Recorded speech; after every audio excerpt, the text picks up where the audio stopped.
네, 반갑습니다, 여러분. 오늘 시험 친다고 수고 많으셨지요? 네. 해사복규 강의하고 있는 우보연이라고 합니다. 오늘 기출문제 관련해서, 이제 풀이 영상을 한번 준비해 보았습니다. 전반적으로 해사복규 같은 경우에는, 전반적으로는, 기초 개념에, 입각해서 이제 평이하게 쉽게 나왔다라고 보시면 됩니다. 기출문제라든지 단시간에 공부한 학생들이 높은 점수를 받기에는 조금 미흡하지 않았을까라는 생각을 해봅니다. 우선 그렇게 얘기하고 1번부터 풀이를 시작해 보도록 할게요. 1번 문제 같은 경우, 1, 2번 같은 경우에는 혼합 문제라고 보시면 됩니다. 근데 이제 내용이 어려운 건 아니고 그 전에 우리가 부분별로 다 기출하고 중요하다라고 살펴보았던 부분이죠.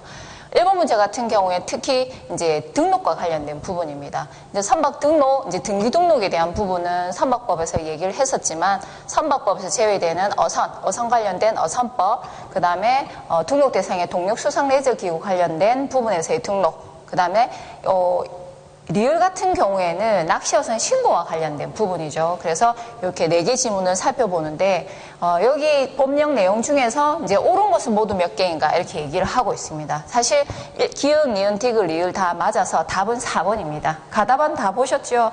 예. 근데 푸는 요령을 한번 보자면 이제 기역 같은 경우에는 말소 등록에 대한 부분을 얘기를 하고 있습니다. 말소 등록, 변경 등록, 그 다음에 말소 등록. 우리가 변경 등록 사유라든지 말소 등록 사유라든지 그 사실을 어떻게 한 날로부터, 안 날로부터 30일 이내. 발생한 날이 아니라 안 날로부터 30일 이내. 그리고 어디에 하느냐, 해당 관청에 대한 부분. 그리고 이제 이 기업 같은 경우에는 선박법상 선박의 행방불명 90일이라는 거. 어선 같은 경우에는 6개월 이상이었었죠. 그래서 이런 부분들의 차이를 염두에 두고 포인트가 틀렸는지 아니했는지를 보고 이제 지문이 옳고 그른지를 판단하시면 돼요.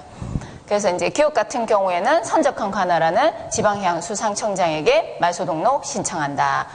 이제 니은 같은 경우는 어선법상 6개월 이상 행방불명된 경우, 이런 경우에도 관할관청인 선적한 관할하는 시장호수구청장. 이제 어선법 과 관련된 어선의 등록은 시장호수구청장이 이제 담당 관청이고 어선의 건조 개조 허가권자는 조금 다르죠, 여러분. 그걸 차이를 두고 잘 기억하셔야 됩니다. 그 다음에 요 같은 경우에도 소유자는 30일 이내, 이제 어선법 같은 경우에는 사실을 안 날로부터라는 표현 대신에 어선 소유자는 그냥 30일 이내, 이 사유가 발생한 날로부터 30일 이내 이렇게 표현을 하고 있어요. 어떻게 보면 같은 말이라고 볼 수 있는데 표현이 약간 다르기 때문에 문장을 잘 보고 기억을 하셔야 됩니다. 그 다음에 디귿 같은 경우는 수상레저 안전법상의 등록 대상의 동력 수상레저 기구 관련된 부분이죠. 그래서 3개월간 분명한 존재 여부가 불분명할 때, 이제 3개월 90일 같은 표현이죠, 여러분. 평균 30일을 기준으로 했을 때 이 같은 경우에도 말소 등록 신청한다라는 것은 동일하다고 보시면 됩니다. 그 다음에 리을 같은 경우에 이제 낚시어선, 낚시어 선업을 하기 위해서는 어선법상 등록된 어선으로 10톤 미만의 동력어선이죠. 그걸로 이제 낚시 어선업을 하겠다고 신고를 하는 부분인데, 요 리을 같은 경우에는 이제 침몰해서 폐업 신고를 하는 부분입니다. 그래서 30일 이내에 선적한 관할하는 시장호수구청장에게 이제 어선을 등록했던 해당 관청에 폐업 신고를 하는 부분이죠. 그래서 이렇게 지문이 다 옳은 것을 살펴볼 수가 있습니다. 학생들이 이제 조문에 이 디귿 같은 경우에는 요 앞에 분명하지 아니한 경우 시장호수구청장에 말소 등록 신청해야 된다 이렇게 돼 있는데, 뭐 이렇게 조문의 내용하고 여기 이제 이렇게 생략이 되어서 생략된 부분이 있으면은 뭐 문장이 틀린 것이 아니냐 이런 질문들을 간혹 하는데, 조건 같은 경우에는 꼭 들어가야 되는 부분이지만은 부가 설명을 하기 위해서 혹은 그 시행규칙에 있는 절차적인 부분을 추가로 해놓은 경우에는 그런 부분이 빠져도 문장이 틀렸다라고는 말하지는 않습니다. 우선 그렇게만 보고 다음 문제로 넘어가도록 할게요. 2번 같은 경우에는 여러분들이 기출에서 많이 보았던 부분입니다. 선박과 관련했을 때 톤수 측정이 굉장히 중요한 부분인데, 톤수와 관련했을 때 이제 소형 선박의 정의, 내도록 나오던 기출 문제죠. 이것을 이제 이렇게 제시를 해놓고 어느 법에서 말하는 소형 선박의 의미인지 이렇게 얘기를 하고 있어요. 대표적으로 선박법, 선박안전법, 선박직원법 이렇게 들어가죠. 우리가 해양환경관리법에서도 소형 선박에 대한 부분이 나오는데 각 법마다 이렇게 기준이 다르다라는 거 염두에 두셔야 됩니다. 그러나 이제 가장 기본적인 게 이 부분이죠. 그래서 20톤 미만의 기선범선, 총톤수 100톤 미만인 부선, 요 같은 경우에는 선박법에서 길이를 기준으로 해서 12m 미만은 선박안전법, 25톤 미만 같은 경우는 선박직원법, 이렇게 가장 기본적인 문제가 다시 출제가 되었다고 보죠. 이런 거는 이제 점수를 주기 위해서 던져준 겁니다, 여러분. 이런 거는 탁 받아 먹어야 되는 거죠. 자, 3번 같은 경우에는 이제 선박안전법입니다. 이 부분도 사실은 기본적으로 선박안전법에서 우리가 중요하다, 기억하자라고 계속 언급했던 부분이죠.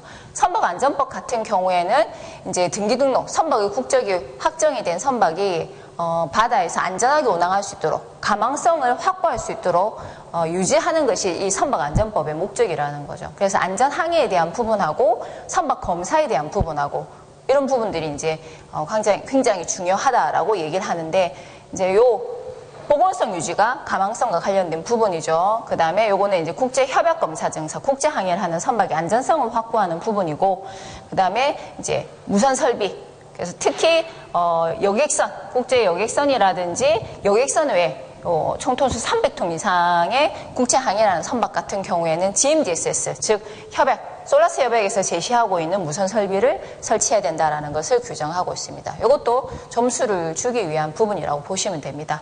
그래서 요 같은 경우 이제 선박 길이 기준으로 하고 있죠. 그래서 12m 이상의 선박 소유자가 보건성 유지해야 되는 부분, 보건성 유지하고 검사받고 그런 자료를 이제 선주가 선장에게 제시해야 되는 부분을 안전법에서 살펴보았었습니다. 그 다음에 협약검사증서 유효기간은 5년 이내죠. 선박검사증서도 다 5년입니다.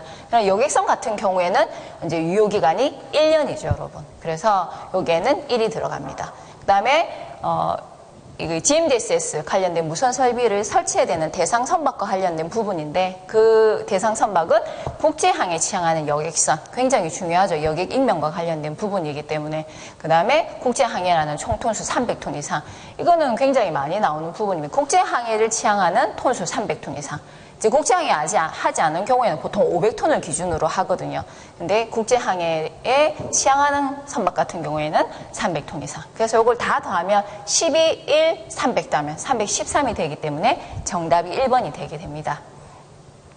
제 말이 좀 빠른가요?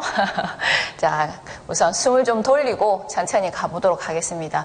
선박법, 선박안전법, 어선법, 요 세 가지 법은 3세트예요, 여러분. 선박법규에서.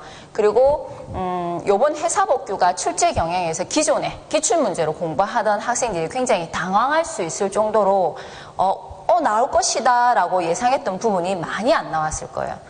이제 해경항으로 좀 많이 넘어갔죠. 이제 해경 관련된, 업무 관련된 법규가 사실 그쪽에서 문제가 많이 나오고 있습니다. 그래서 우리가 저번 이제 20년도죠. 이제 이게 3차고 2차 시험 때 그 얘기를 한번 했었어요.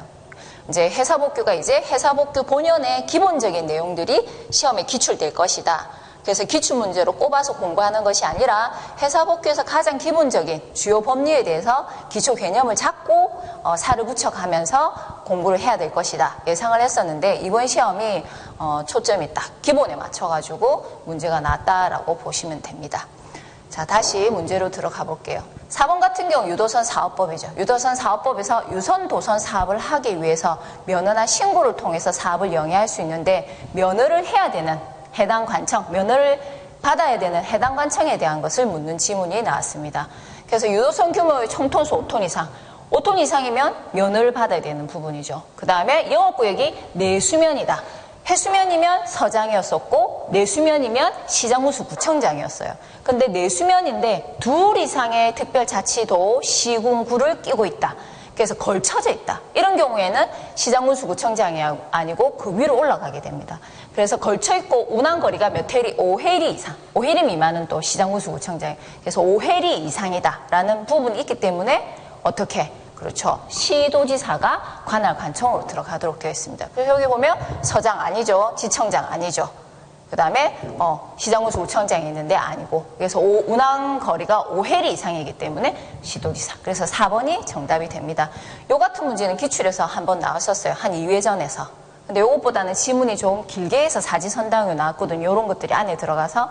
근데 요거는 지문에서 간단하게 제시를 하고 있기 때문에 그 기출보다는 약간 난이도가 낮다고 볼 수 있죠. 바로 정답을 찾을 수가 있습니다. 가장 기본적인 내용입니다. 자, 이제 음향신호에 대한 부분이 나왔어요. 이번에는 회사안전법에서 이 음향신호와 관련된 부분이 두 문제가 나왔죠. 보통 추월신호와 관련된 부분이 주로 나왔었고, DA 문제 같은 경우는 잘 나오지 않는 부분인데, 이제 제한된 시계 내에서의 음향신호인데, 요 부분, 이제 그것이 두 가지로 나눠가지고 문제가 나온 거죠. 자, 회사안전법은 기본적인 안전관리, 항법, 음향신호, 이렇게 우리가 정해서 보고 있는데, 기존에 비해서 이제, 음향신호는 잘 나오지 않던 부분인데, 한 번씩 지문에 나왔던 부분인데, 이번엔 두 문제나 나왔다라는 거. 그래서 약간 변화가 있다라고 얘기를 합니다. 사실 과거에는 많이 나왔던 부분이죠. 네. 자, 5번 같은 경우에 이제, 예외적인 사항, 우리가 뭐 다마 이러이러한 경우는 제외한다. 뭐 이렇게 한 사항을 고려해서 하는데 그런 건 다 제외하고 기본적인 원칙에 입각해서 문제를 풀으라는 겁니다. 요 문제는 여러분 많이 봤죠? 요거 앞전 시험에 바로 기출이 나왔던 부분입니다. 잘 보셔야 되는 게 뭐냐면 좌현 추월은 장음 이해로 우리가 알고 있고 우현으로 갈 경우에는 단음 이해, 방향을 틀 때, 그 다음에 좌현으로 할 때는 장음 이해, 후진할 때는 장음 이해가 단음 1회, 2회, 후진할 때는 3회 이렇게 됐었거든요.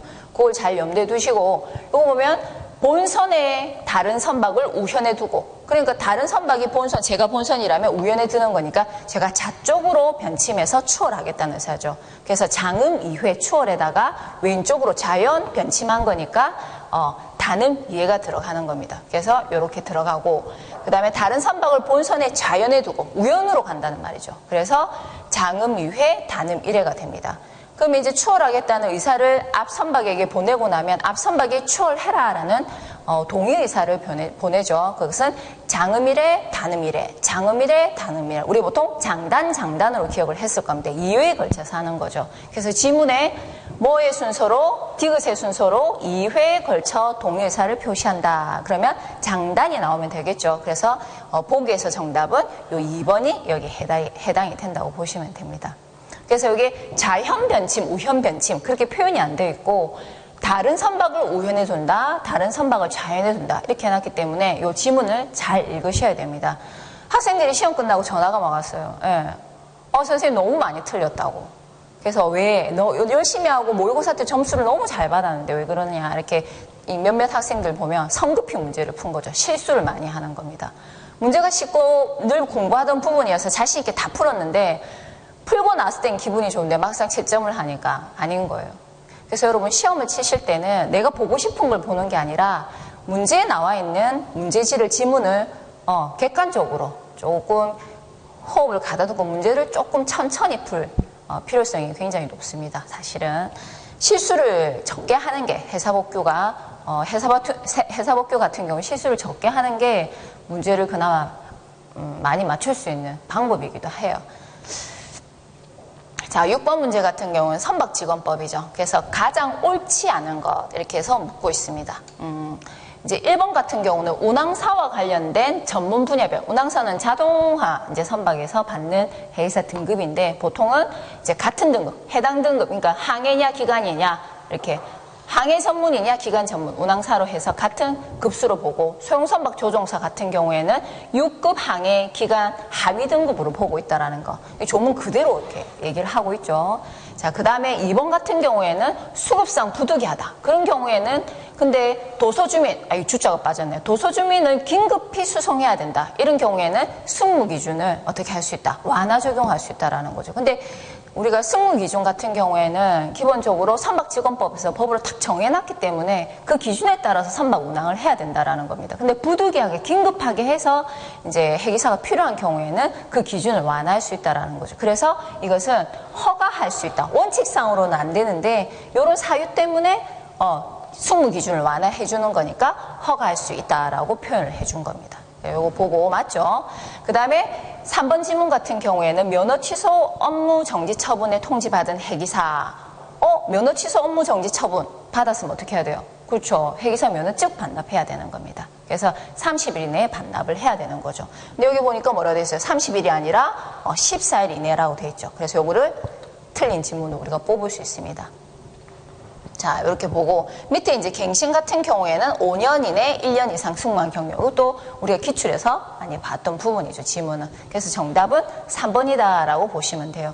선박직원법은 선원법, 선박직원법 해서 보통은 여지껏 해사복귀에서 한 문제 정도. 선박법, 선박안전법, 어선법 같은 경우에도 한 그 세 분야에서 한 두 문제 정도. 근데 요번 시험 같은 경우에는 상권 파트라 해야죠. 이제 그 강론 파트, 환경법에서부터 저 뒤에 이제 조업규칙, 이제 조업안전법, 안전법 바뀌었는데 그 학원에서 많이 나오던 부분들이 강론 파트에서 나오던 부분들이 다시 회귀를 해서 총론 파트로 문제 기출 경향이 많이 바뀌었다는 거예요. 이번 시험부터 그렇죠. 그래서 선박직원법이 여기 또 나온다라는 거죠. 요번에는 가장 기본적인 법규, 법령에서 문제가 나왔다라고 보시면 됩니다. 자, 7번의 낚시관리 육성법, 낚시터과 관련된 부분인데 요 문제는 학생들이 보고 굉장히 쉬운데 이게 뭐지? 라고 당황했을 문제예요. 그래서 여기 보면 낚시터업을 하려는 자가 허가를 받아야 하는 수면으로 가장 옳지 않은 것은 낚시관리 육성법은 낚시터업, 낚시어선업 두 가지를 규정을 하고 있습니다. 그래서 낚시터업 같은 경우에 낚시터 여러분 아시죠? 그래서 우리 뭐 강에서 낚시를 하는 경우나 바다에서 낚시를 하는 경우나 이렇게 살펴볼 수가 있는데 허가와 그 업을 하려면 허가를 받거나 등록을 해야 된다는 거. 내 거면 어떻게 하면 돼요? 내 땅에서 내 수면에서 낚시터를 운영하면 등록을 하면 됩니다. 근데 허가는 그렇죠. 공유 수면에 한해서 낚시터업을 하고 싶다라고 얘기를 하는 거죠. 그래서 허가를 받는 겁니다. 근데 여기 이제 지문 같은 경우 바다는 뭐예요, 여러분? 개인께 있습니까? 없습니다, 여러분. 바다는 국가 거니까 공유 수면이죠. 그 다음에 여기 보면 수산어법, 내수면어법 얘기를 하죠. 수산어법 같은 경우에 해수면에서 어업을 하기 위해서 면허, 허가, 신고라는 행정 절차를 거쳐서 그 수면을 이용하는 겁니다. 그 다음에 내수면어법 같은 경우에도 어떻게 내수면에 있는 수면을 이용해서 어업을 하는 거죠. 그래서 그 중에서도 공공용 수면, 개인 수면이 아니라 그래서 요 두 가지 같은 경우에도 허가를 받아야 되는 경우죠. 그 다음 낚시터업을 목적으로 인공적으로 조성된 육상의 해수면, 요 같은 경우는 육상에 있는 해수면, 낚시터를 하기 위해서 만든 거죠, 인공적으로. 요거는 사유수면에 해당이 되어서 등록을 해야 되는 수면에 들어간다라는 겁니다. 이제 5회서 적용 범위에 보면 사유수면이 들어가 있습니다. 그래서 이 낚시관리 육성법의 적용 범위에 허가를 받을 수 있는 경우, 등록을 해야 되는 경우 이렇게 두 가지로 나눠서 문제를 낸 거죠. 굉장히 쉬운 문제인데 여러분이 아마 당했을 것 같아요. 네. 그래서 정답은 뭐다? 그래서 4번이 정답이 됩니다. 그래서 풀이에 보면은 이제 허가나 등록을 구분을 묻는 지문이다. 적용 범위에 관련해서. 그래서 1에서 4까지 모두 적용 범위에 해당이 되지만 이 중 1에서 3까지는 허가를 받는 경우고 4 같은 경우에는 등록을 받아야 된다라고 설명을 했습니다. 자, 8번 문제. 항만법상 항만시설. 시험 당부 손님이죠, 여러분. 이거는 점수를 주기 위한 부분입니다. 자, 그래서 기능시설에 해당하지 않는 것은, 자, 한번 볼게요. 입출항을 위한 항로표지, 신호, 조명에 관련된 시설, 항행보조시설입니다. 항행보조시설. 그 다음에 도로 항행보조시설. 니은 같은 경우에는 보조시설이니까 기능시설입니다, 여러분. 도로, 교량, 철도, 궤도, 임항교통시설. 임항교통시설은 꼭 항만에 있어야 되는 부분이죠. 그래서 기본시설에 들어갑니다. 자, 그 다음에 고정시, 이동시, 관련된 하역시설. 하역시설 같은 경우에는 기능시설에 들어가죠. 그 다음에 화물의 조립가공, 이거는 지원시설에 들어갑니다. 기능이 아니죠. 기능시설은 하역시설. 그 다음에 미음과 관련된 연료공급, 급수시설이 뭡니까? 기능시설로 들어가죠. 그래서 요 두 가지가 이제 이렇게 들어가는 겁니다. 두 가지가 기능시설. 나머지는 아니라는 거죠. 자, 이렇게 살펴볼 수가 있습니다. 그러니까 기역, 그 다음에 하역, 기역에 관련된 항행보조시설, 그 다음에 하역시설, 선박보급시설이 기능시설이고 임항교통시설은 뭐예요? 기본시설, 조립가공은 지원시설. 그 외 시설은 뭐가 있어요? 이제 친수시설이 있죠. 기본시설과 기능시설은 항만이 갖춰야 되는 부분입니다. 항만의 모양을 갖추는 것은 기본시설. 항만이 잘 운영될 수 있도록 사람을 싣고 내리고 화물을 싣고 내리고 이런 일정한 기능을 수행하는 게 기능시설. 지원시설은 항만 배후단지가 있으면 1종 배후단지, 2종 배후단지가 있죠. 그 배후단지에 지원시설이 있는 겁니다. 꼭 있을 필요는 없는 것. 있으면 항만의 효율성이 올라가죠. 부가가치가 올라가고. 그러나 꼭 지원시설이 있을 필요는 없는 거죠. 그러니까 항만 배후단지에서 조립하고 가공하고 포장 제조하면 어때요? 바로 실어서 수출할 수 있으니까 물류비 절감이 되는 거죠. 그래서 지원시설은 배후단지에 있는 시설로서 있는 곳도 있고 없는 곳도 있다라는 겁니다. 그래서 이건 지원시설이라는 거. 그 여러분들이 이런 것들은 왜 기본이라 하고 왜 지원이라 하고 기능이라 하고 친수시설이라든지 이런 것들을 항만의 이제 운영 정책과 연관해서 이런 것들을 살펴볼 수 있습니다. 그런데 이거는 늘 나오던 문제라서 여러분들이 눈 감고도 맞출 수 있어야 되는 거죠. 자, 이렇게 살펴볼 수가 있습니다. 그 다음에 도선법 관련된 부분에서 이제 가장 옳은 거 들어가는 부분이죠. 도선사 면허가 원래 1종 2종이었는데 개정이 됐죠.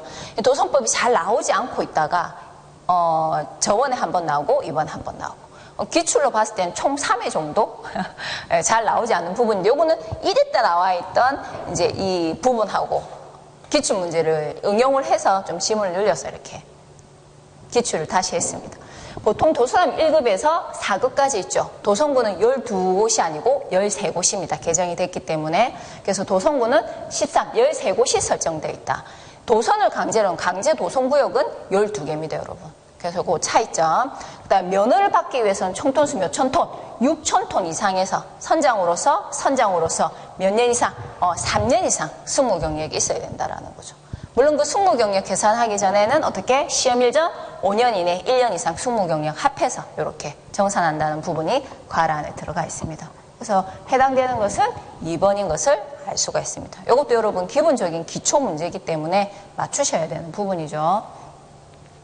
도선법, 어촌어항법, 그 다음에 보안에 관한 법률. 이거는 이제 회사법규에서 나오지 않기 때문에 공부를 하지 않아도 된다. 이렇게 학생들이 많이 이제 공부를 안 하는 거죠. 근데 저 같은 경우에는 도선법이라든지 어촌어항법, 항만법이 나오면 어촌어항은 나와야 되는 부분이거든요. 그래서 이런 부분들의 주요 가장 기초 개념은 간단하게나마라도 기억을 하자라고 얘기를 하는데 어촌어항법도 이번에 기출이었습니다. 처음 기출 문제죠. 네, 저는 기분이 좋습니다, 여러분. 그래서 늘 강조하던 게 나와가지고 하여튼 각설하고 이제 10번 문제 어선법으로 들어갈게요. 그래서 옳은 것은 모두 몇 개인가 이렇게 나와 있습니다.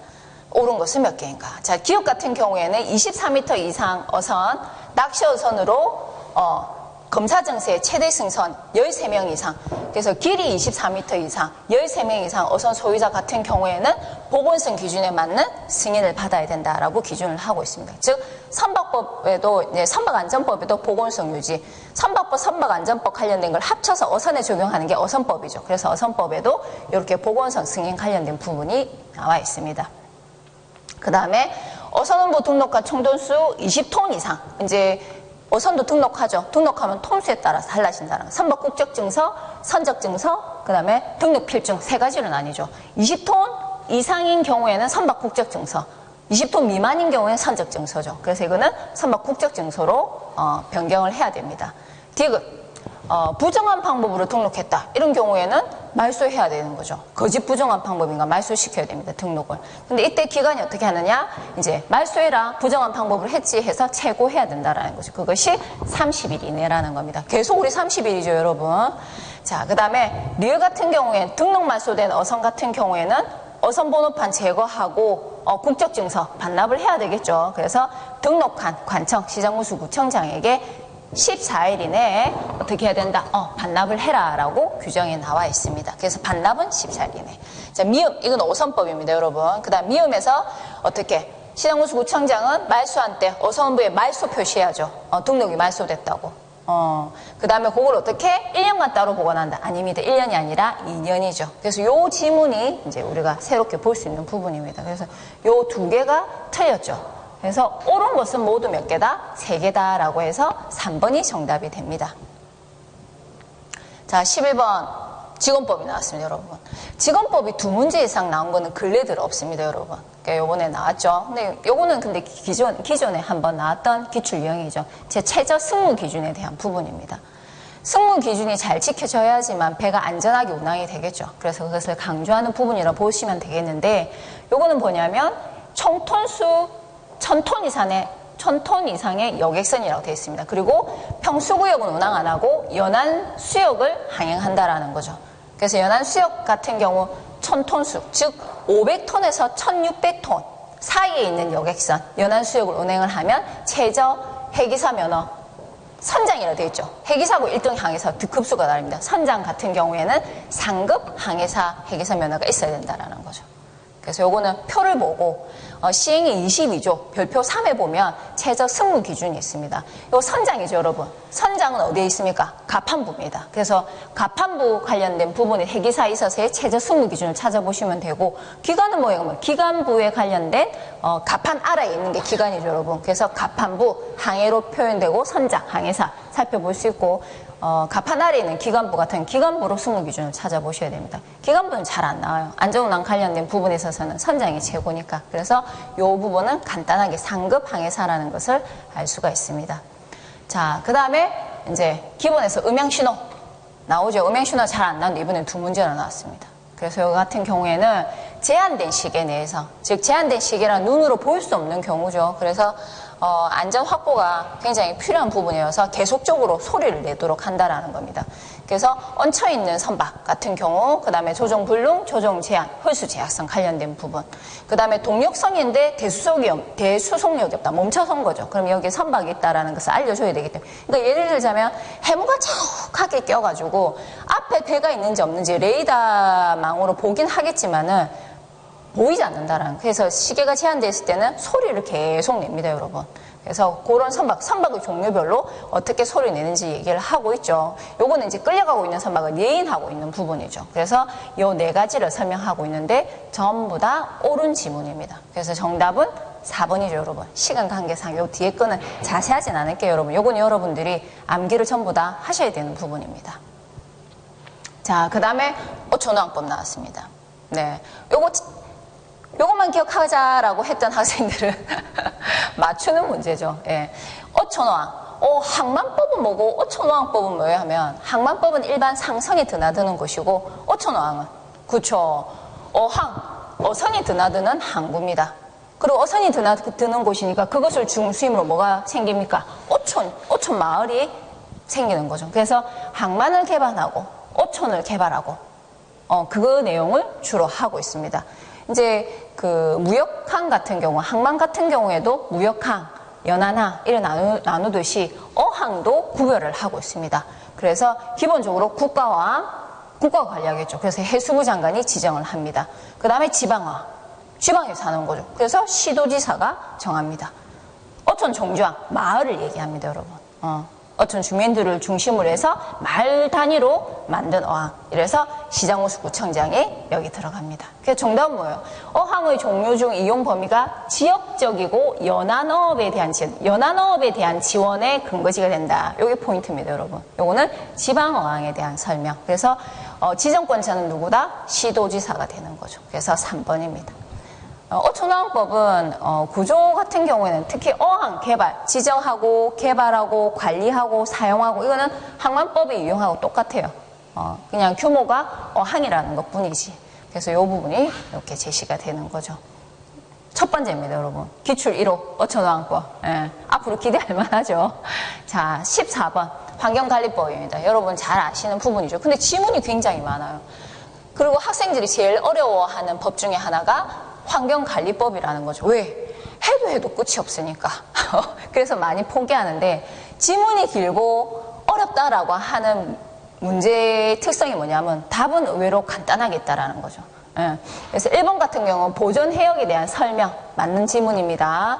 그 다음에 2번 같은 경우에는 방제선 배치 관련된 부분, 방제 장비나 방제 시설이나 방제선을 배치해야 되는 대상 선박에 대한 부분인데, 요때 이제 방제선 배치는 방제를 하기 위한 자재 약재를 비치하는 대상 선박보다 범위가 커야 되는 거죠.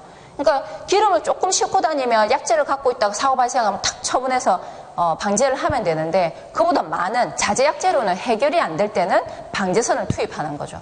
이제 대기를 하고 있는 겁니다. 사고를 대비하기 위해서. 그래서 이 100톤 같은 경우에는 너무 작죠. 그래서 이 기준이 방지선을 배치하려면 몇 톤? 500톤 이상의 유조선이 대상 선박이라는 거죠. 이건 여러분 던져주는 문제예요. 사실은 지문은 길고 해양환경관리법이지만 이게 정답인 거죠. 그래서 요거는 이제 500톤으로 바꿔야 된다. 요거는 이제 선박 해체 관련된 부분은 선박 해체하면 어찌 됩니까, 여러분? 고여 있는 기름들이 슬금슬금 모여들겠죠.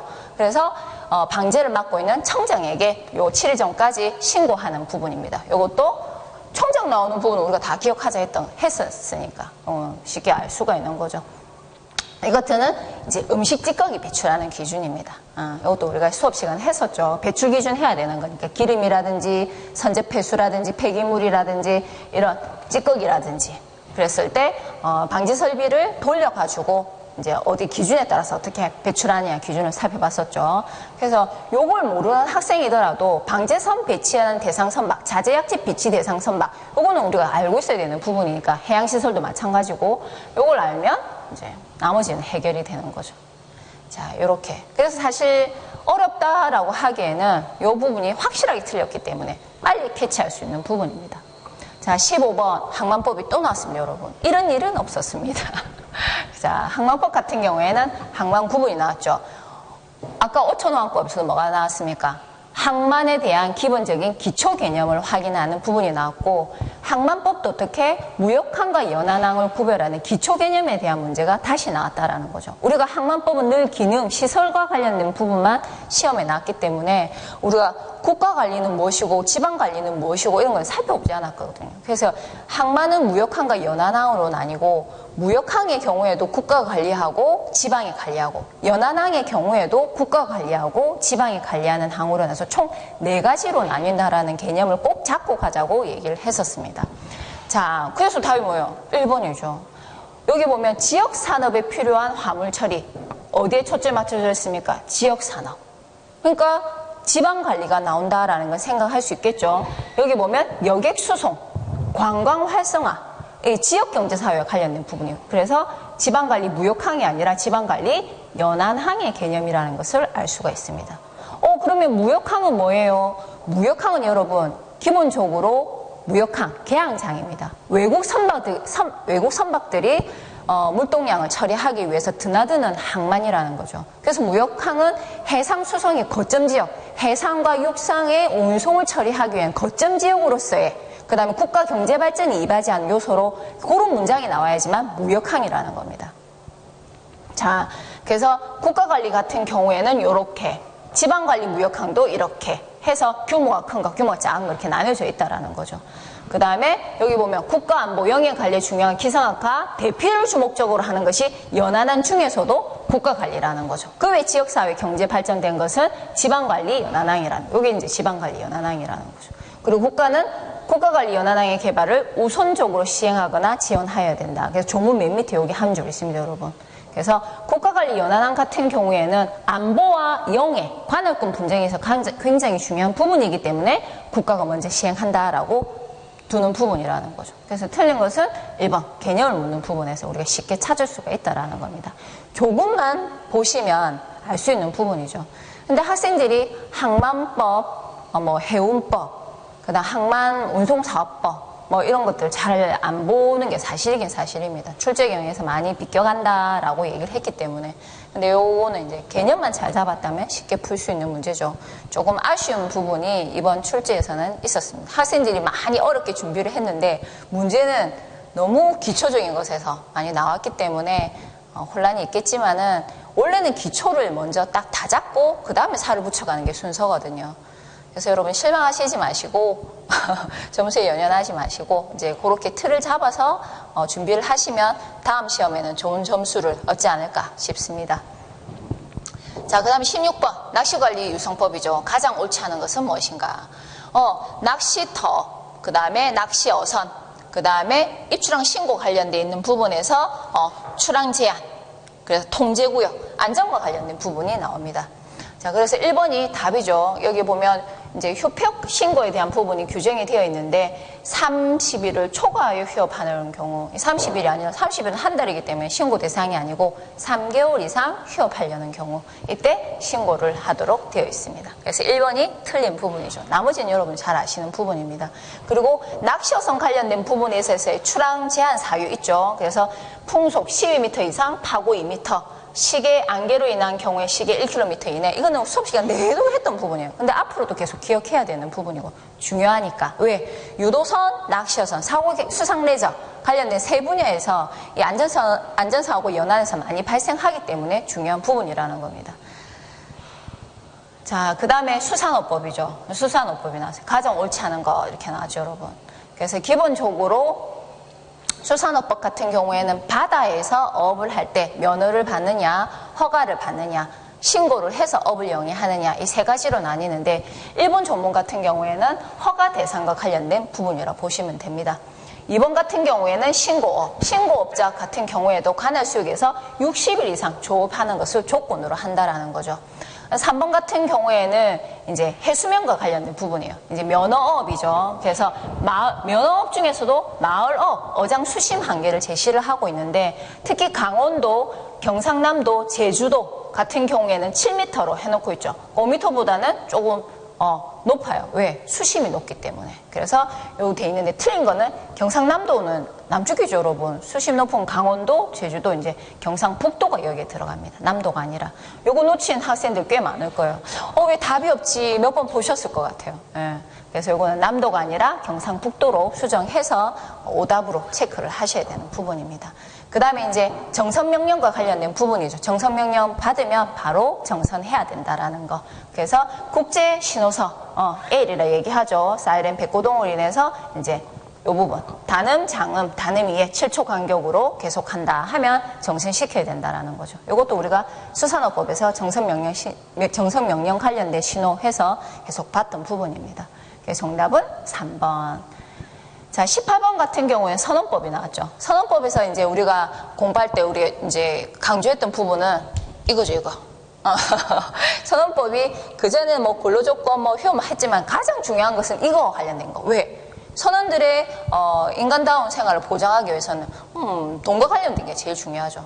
특히 이제 재해보상 같은 경우에는 질병이나 상해를 당했을 경우, 혹은 사망했을 경우 이제 받는 부분이기 때문에 그 기준이 통상임금이냐, 아니면 승선평균 임금이냐, 70%냐, 뭐 승무 중 직무 원인이냐, 직무 외 원인이냐 이런 것들을 중심으로 해서 정리를 했던 겁니다.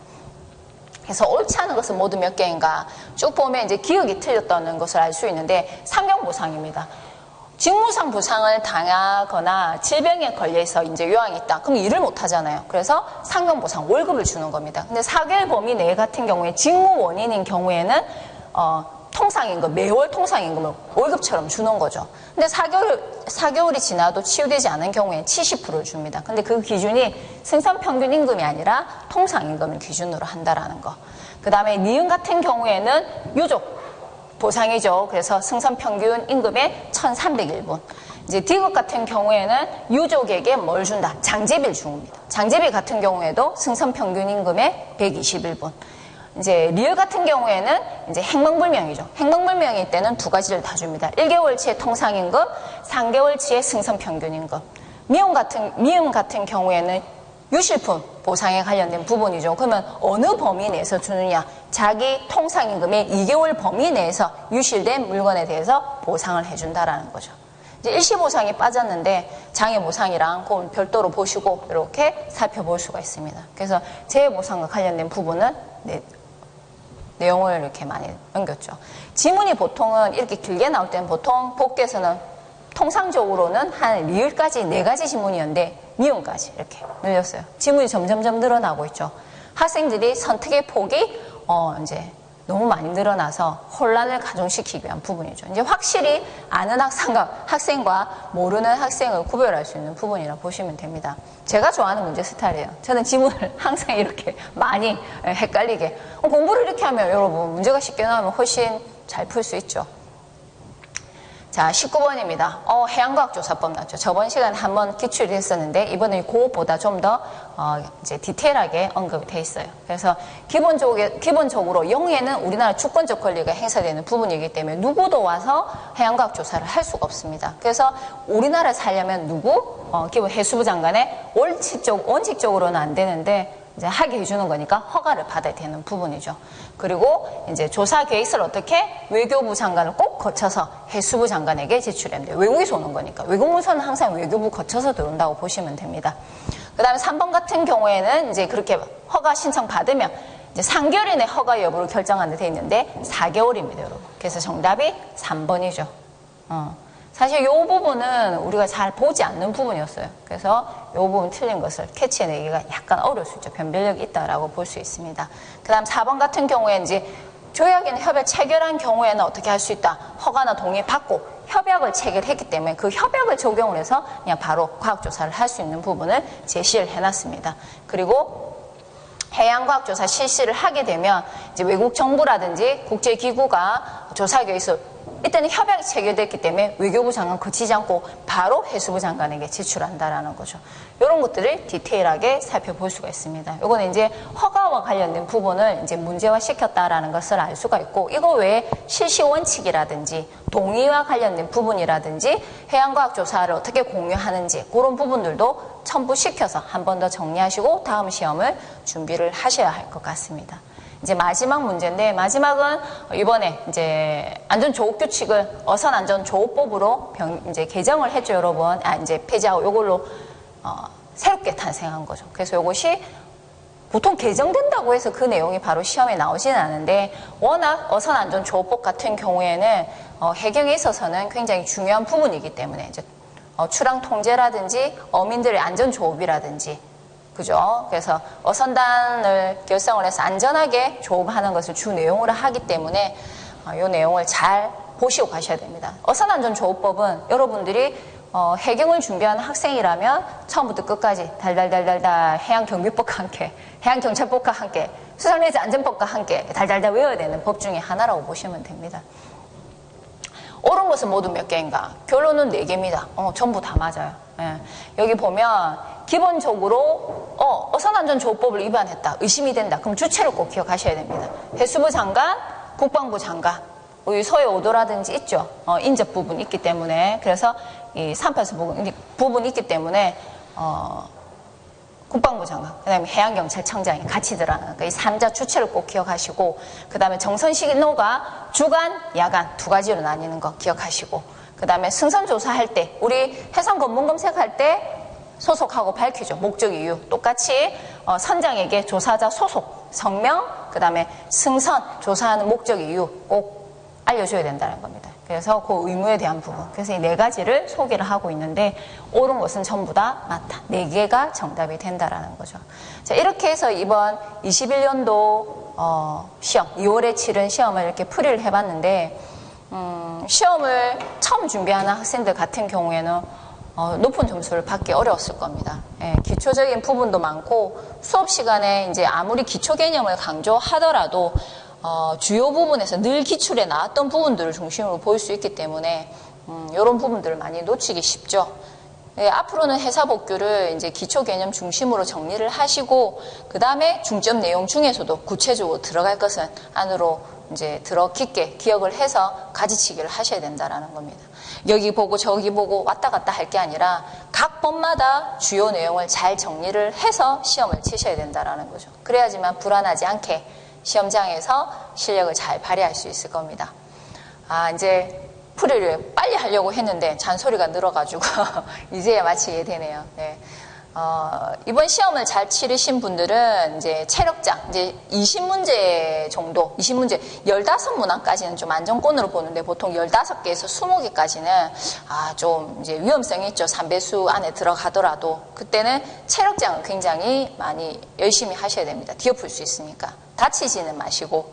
그래서 열심히 준비하셔서 하시고, 이제 체력과 마찬가지로 면접, 인적성 검사, 이런 부분들을 준비하셔서 좋은 성과 이루시기 바랍니다.